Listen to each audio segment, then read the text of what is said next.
Bonjour, je suis très honoré d'exposer à Carrosse avec votre commissariat Christine et Eva.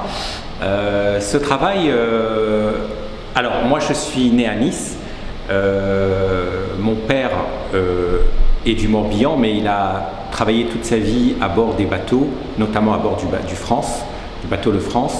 Donc il y a tout un rapport avec l'eau et la mer, mais aussi l'arrière-pays niçois, où j'allais avec mes parents, on allait toujours faire des marches et des randonnées.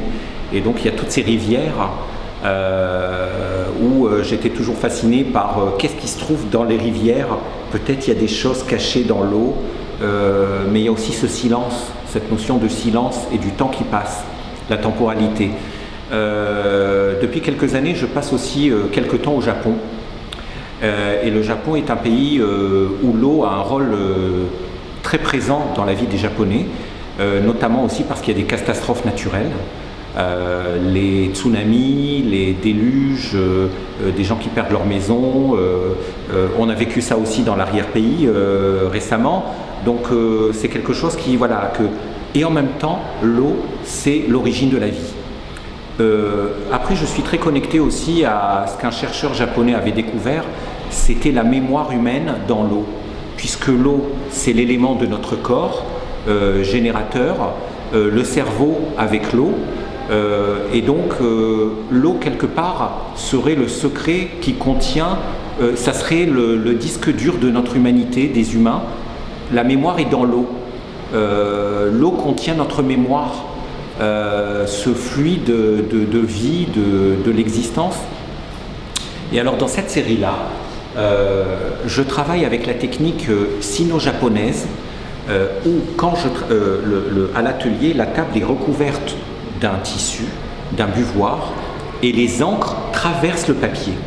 Et donc je travaille sur le papier japonais en immersion. Le papier, tout ce que vous voyez là, c'est une immersion permanente avec l'eau. Et c'est une fois que ça va sécher qu'on va vraiment saisir le résultat comme une empreinte photographique. Donc là, il y a ce mouvement comme ça, peut-être d'une poupe.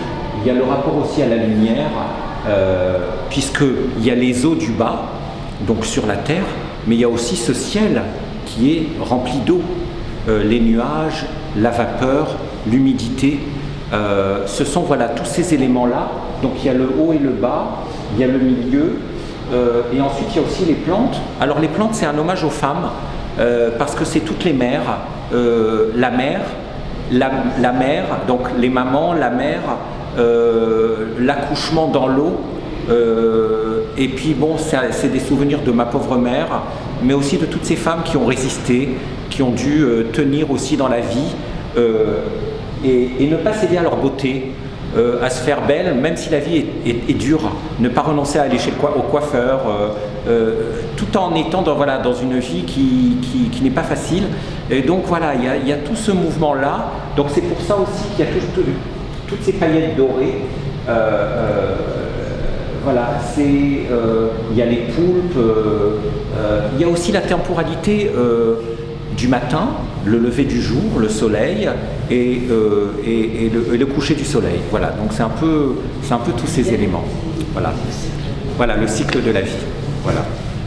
Merci beaucoup. Merci à vous.